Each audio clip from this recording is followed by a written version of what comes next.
Salatiga adalah sebuah kota kecil di Provinsi Jawa Tengah.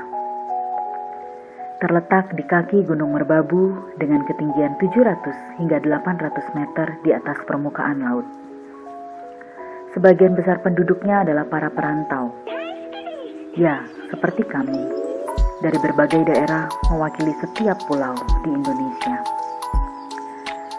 Kami yang datang untuk berkuliah, siapa sangka akhirnya menemukan keluarga dan rumah. Rumah sederhana, namun hangat dan penuh cinta. Di rumah inilah kami belajar melayani. Melayani bukan dengan kehebatan kami, tetapi terus belajar memberi diri dengan semua yang ada pada kami. Semua, termasuk waktu dan tenaga. Kami berjual minuman, juga pakaian. Demi kelangsungan pelayanan di rumah kecil kami, hingga akhirnya berbagi kasih dengan mereka di sekeliling kami. Adik-adik panti asuhan, jemaat di Getasan, jemaat di Ngaduman, dan juga mereka yang dalam kesulitan.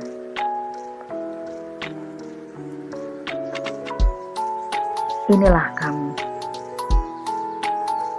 dengan segala yang ada, tapi selalu ada cinta yang menyatukan kami dan menjadikan kami ingin kembali pulang ke rumah ini.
Selamat malam teman-teman.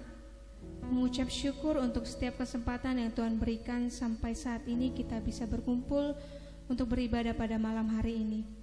Saya percaya dimanapun teman-teman berada, kita masih bisa berkumpul untuk memuji dan memuliakan nama Tuhan. Teman-teman, ada banyak hal yang kita tidak mengerti di dalam hidup ini, namun mari kita bersama-sama untuk percaya bahwa jejak Tuhan itu sungguh sempurna. Mari kita masuk ke dalam saat teduh.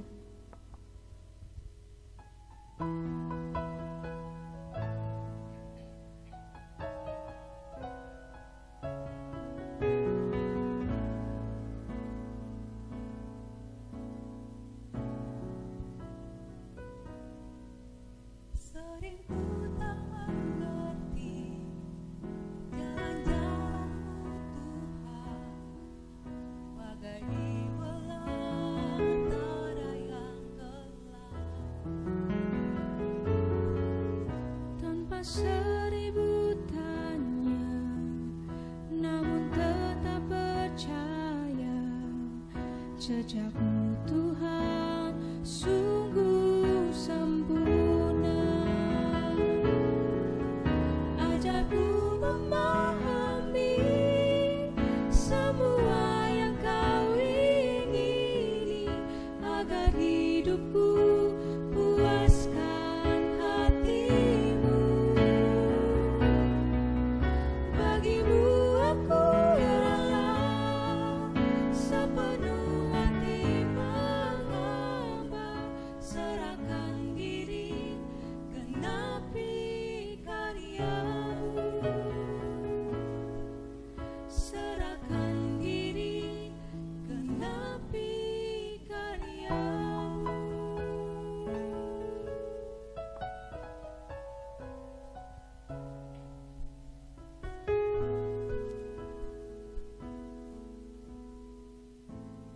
Shalom P3GMI. Shalom. P3GMI, Kristus di atas segalanya. Puji hormat kemuliaan hanya bagi nama Tuhan.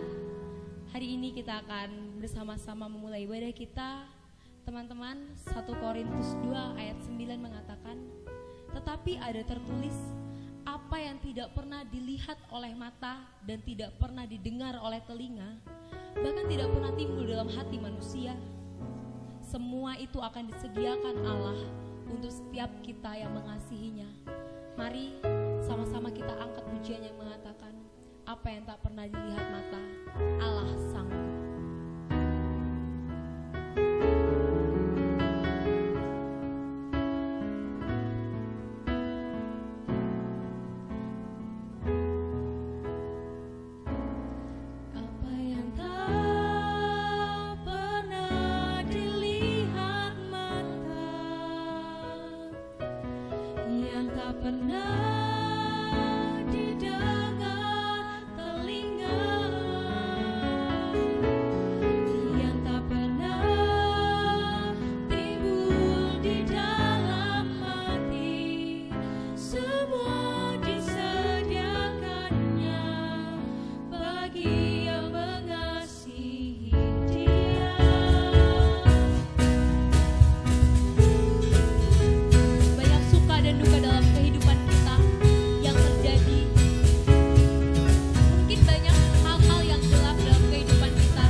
bersatu di dalam doa.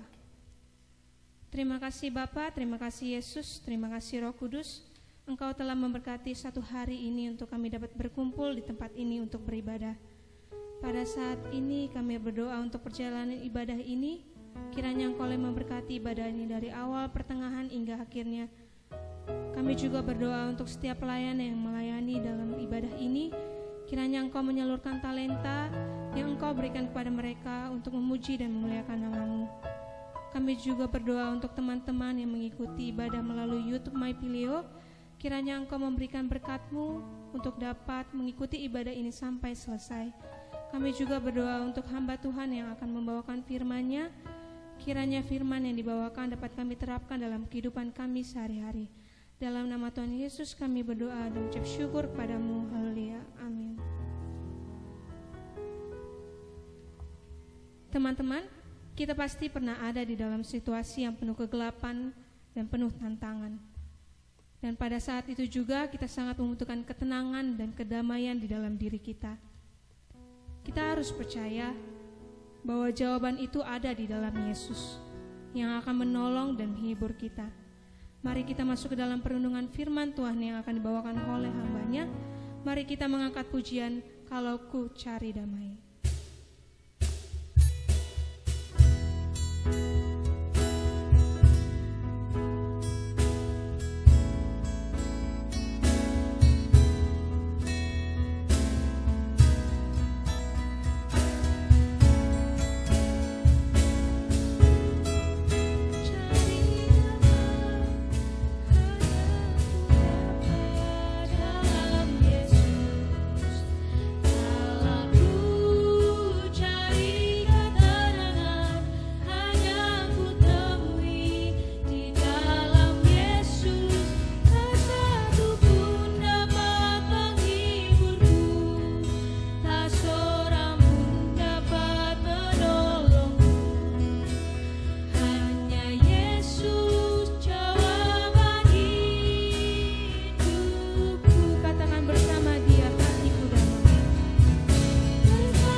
Shalom teman-teman yang terkasih dalam Tuhan kita Yesus Kristus. Pada saat ini kita akan mendengarkan kebenaran firman Tuhan. Namun terlebih dahulu mari kita satukan hati kita bersatu di dalam doa. Bapa kami yang bertata di dalam kerajaan sorga, tibalah saatnya kami mendengarkan kebenaran firman Tuhan. Sungguh kami rindu firman Tuhan berfirman kepada kami untuk mengubah kehidupan kami. Ya Tuhan, kami membuka hati dan pikiran kami ya Bapa, sehingga firman-Mu yang kami baca, yang kami renungkan, dan yang kami lakukan, biarlah firman Tuhan mengubah kehidupan kami. Kami juga meletakkan hamba-Mu dalam kelemahan dan kekurangannya. Tuhan, kami mohon urapi dia. Tuhan, biarlah firman-Mu yang disampaikannya adalah firman yang mengubah kehidupan kami. Terima kasih Bapa, berfirmanlah kepada kami karena kami siap mendengarkannya. Di dalam nama Yesus kami berdoa. Amin. Baik, teman-teman yang terkasih dalam Tuhan kita Yesus Kristus, mari kita buka Alkitab kita yang terdapat 1 Yohanes pasal 1 ayatnya 9. 1 Yohanes pasal 1 ayat 9, saya bacakan untuk kita semua. Jika kita mengaku dosa kita, maka Ia adalah setia dan adil, sehingga Ia akan mengampuni segala dosa kita dan menyucikan kita dari segala kejahatan. Tema kita pada hari ini adalah berdamai dengan diri sendiri. Teman-teman yang terkasih dalam Tuhan kita Yesus Kristus, saat remaja saya pernah bertengkar dengan kakak kandung saya sendiri. Bertahun-tahun kakak saya menyimpan dendam, benci dengan saya, sehingga hubungan kami akhirnya antara kakak dengan saya jadi rusak. Dia hampir tidak menelpon saya. Kalau saya telepon dan berbicara, selalu responnya tidak baik kepada saya. Pada suatu hari dia mengutarakan isi hatinya kepada saya bahwa dia sangat benci kepada saya. Wow, teman-teman, ketika saya mendengar kata benci yang keluar dari mulut kakak saya sendiri, saya sangat terkejut, saya sangat terpukul. Jujur, teman-teman, selama ini saya tidak tahu kalau kakak saya sendiri benci kepada saya. Saya ingin sekali berdamai dengan dia, tetapi hubungan kami yang sudah terlanjur buruk, sehingga membuat itu tidak mudah untuk dilakukan. Dibutuhkan waktu untuk berdamai saya antara kakak saya. Pada kesempatan ini Allah menawarkan jalan perdamaian dengan diri kita sendiri. Dan untuk mendapatkannya, teman-teman, kita perlu melakukan 2 langkah. Yang pertama adalah datanglah kepada Yesus. Teman-teman, kita harus datang kepada Yesus untuk mendamaikan kita dengan Allah yang memberikan diri kita terlebih dahulu pengampunan itu. Datang kepada Yesus dimaksud berarti itu merendahkan diri, melepaskan segala keegoisan, melepaskan kesombongan kita dengan datang hati yang hancur kepadanya. Firman Tuhan di dalam 2 Korintus 5 ayat 18 sampai 21 berkata, jadi kami ini adalah utusan Kristus. Seakan-akan Allah menasehati kamu dengan perantaraan kami. Dalam nama Kristus kami meminta kepadamu, berilah dirimu didamaikan dengan Allah. Dia yang tidak mengenal dosa telah dibuatnya menjadi dosa karena kita, supaya dalam Dia kita dibenarkan oleh Allah. Pertama adalah untuk boleh kita mendamaikan diri kita, maka kita perlu datang kepada Tuhan. Yang kedua adalah bereskan dosa yang ada dalam diri kita. Teman-teman, akibat dosa terbentang jurang pemisah antara manusia dengan Tuhan.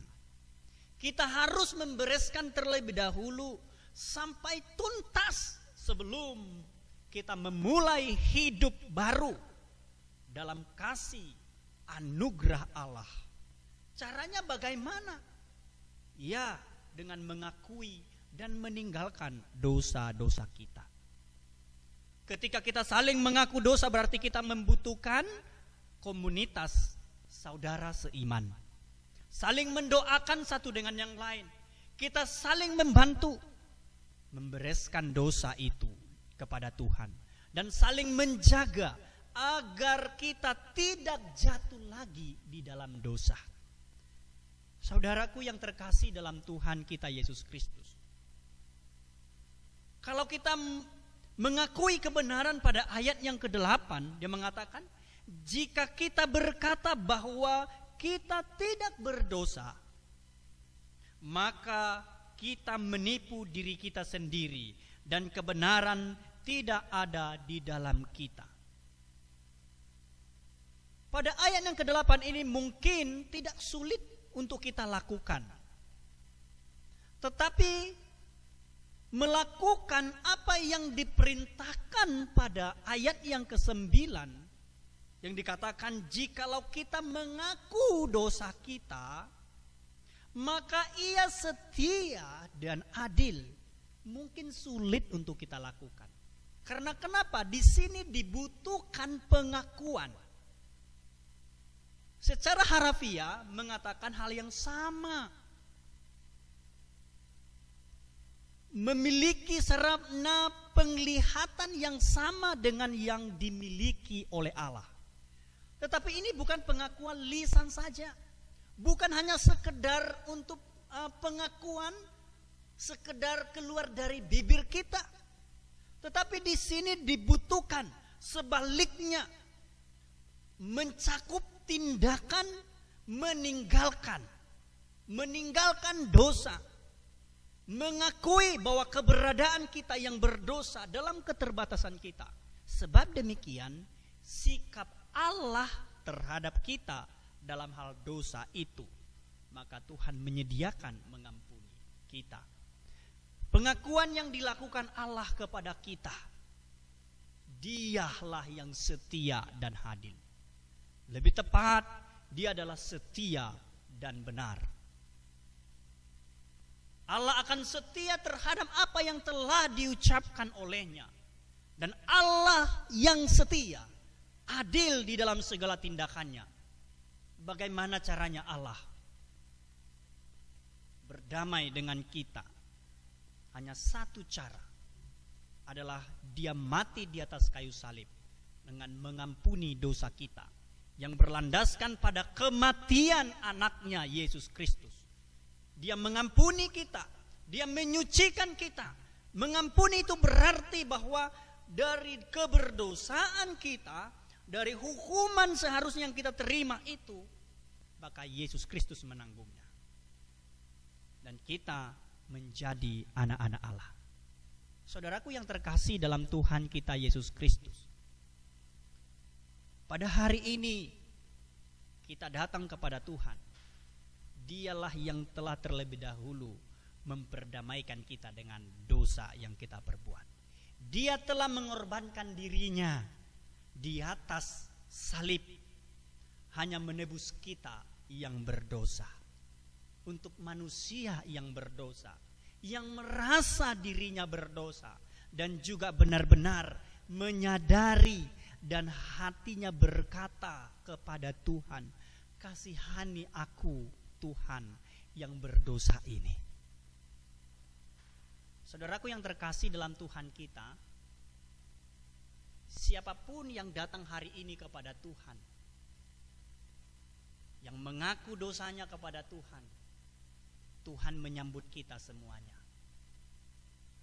Dia memberikan pengampunan kepada kita, kepada saya, kepada teman-teman semua. Hanya satu cara. Ketika kita mengaku dosa kita, maka Ia adalah setia dan adil. Maukah kita mengaku diri kita? Maukah kita datang kepada Tuhan dengan segala kerendahan hati kita, bahwa ini aku Tuhan, aku penuh dengan lumpur dosa, aku penuh dengan keterbatasan. Sekarang saat ini aku datang kepada Tuhan. Saudaraku yang terkasih dalam Tuhan, maka kita tidak akan sama lagi, karena Tuhan telah mengubah kita. Biarlah firman Tuhan ini tetap memberkati kita dan mengubah kehidupan kita. Tuhan Yesus memberkati. Mari kita bersatu di dalam doa.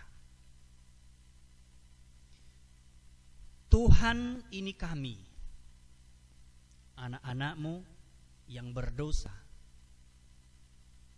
Hanya Engkaulah tahu ya Tuhan, betapa gelisahnya hati kami. Hati kami begitu cemas, takut. Sesungguhnya kamilah yang binasa Tuhan, oleh karena perbuatan dosa dan pelanggaran kami. Tetapi hari ini ya Tuhan, Engkau mengampuni dan menerima kami, diperdamaikan di dalam Kristus Yesus. Tuhan, kami membutuhkan Engkau.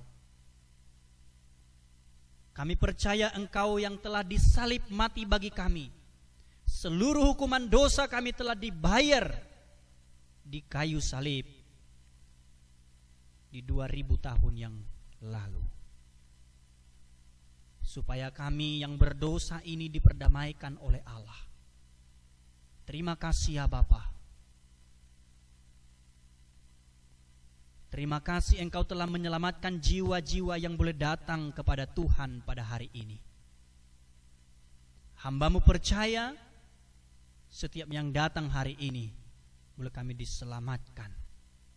Kami yang telah menerima penebusan darah anak-Mu Yesus Kristus, kami diingatkan terus untuk hidup seturut dengan kehendak-Mu ya Tuhan. Terpujilah nama Tuhan kekal sampai selama-lamanya.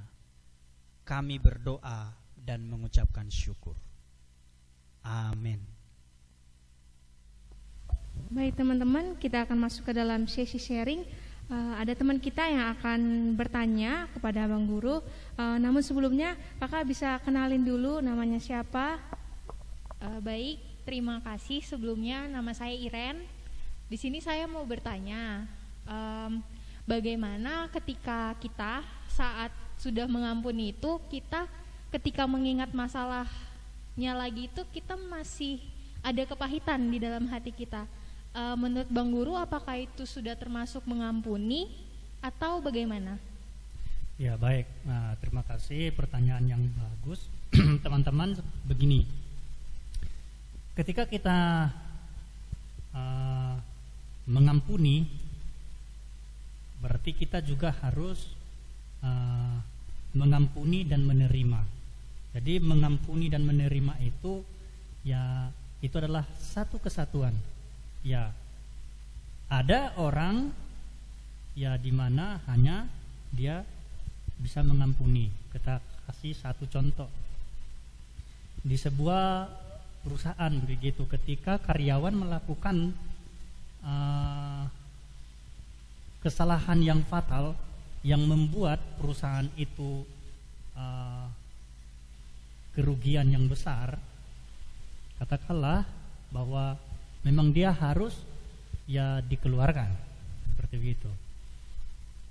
Maka seorang manajer akan mengatakan kepada yang melakukan kesalahan itu begini, kami mengampunimu, tetapi kami minta maaf, kami tidak bisa lagi menerima engkau bekerja. Itu satu contoh. Nah, tentu itu adalah mengampuni, memaafkan kesalahan seseorang, tapi tidak mampu menerimanya. Jadi kita di sini dibutuhkan bagaimana kita pertanyaan yang tadi disampaikan itu, apakah saya itu sudah mengampuninya sesungguhnya? Ingat bahwa Tuhan mengampuni kita itu sekaligus menerima kita. Dia langsung menerima kita menjadi anaknya. Nah, jadi di sini yang pertama yang kita lakukan itu adalah mengundang Roh Kudus. Kita nggak bisa sendiri mengampuni. Itu bukan pekerjaan kita, tetapi itu adalah pekerjaan Roh Kudus yang mendorong kita untuk mengampuni dan menerima orang yang bersalah kepada kita. Sehingga ketika kita mengampuni dan menerima orang lain, maka kita akan merasakan damai sejahtera. Kita tidak akan ingat lagi semua persoalan itu. Karena kenapa? Karena Tuhan telah terlebih dahulu mengampuni dan menerima saya. Itulah jawabannya. Terima kasih Bang Guru. Ya, Makasih terima Bang. kasih sama-sama. Berarti teman-teman, saat kita sudah mengampuni, berarti kita juga harus menerima orang yang mempunyai salah kepada kita ataupun kita yang mempunyai kesalahan kepada dia. Benar. Terima kasih untuk sesi sharing hari ini. Demikian firman Tuhan yang telah sampai kepada kita, kiranya dapat menjadi sebuah perenungan dalam hati kita. Apakah kita sudah mampu untuk mengampuni, mengasihi sesama kita, bahkan diri kita sendiri? Mari kita renungkan dalam hati kita masing-masing, sambil kita mengangkat pujian yang mengatakan, ketika hatiku telah disakiti.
ibadah kita pada malam hari ini.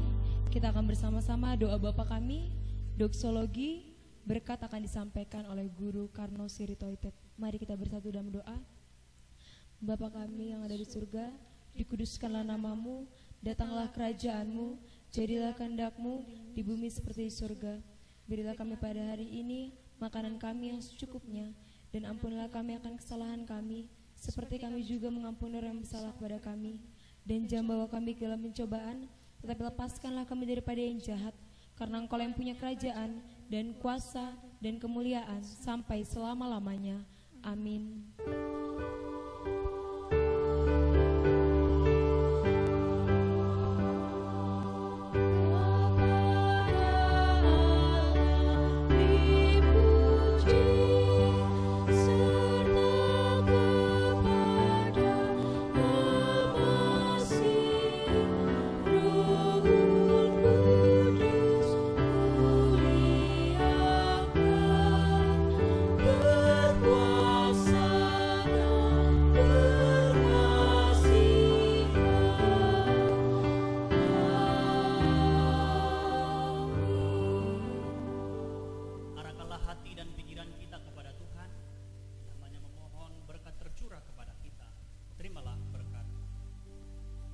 Tuhan memberkati kita dan melindungi kita.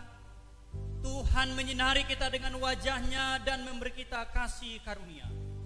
Tuhan menghadapkan wajah-Nya kepada kita dan memberi kita damai sejahtera.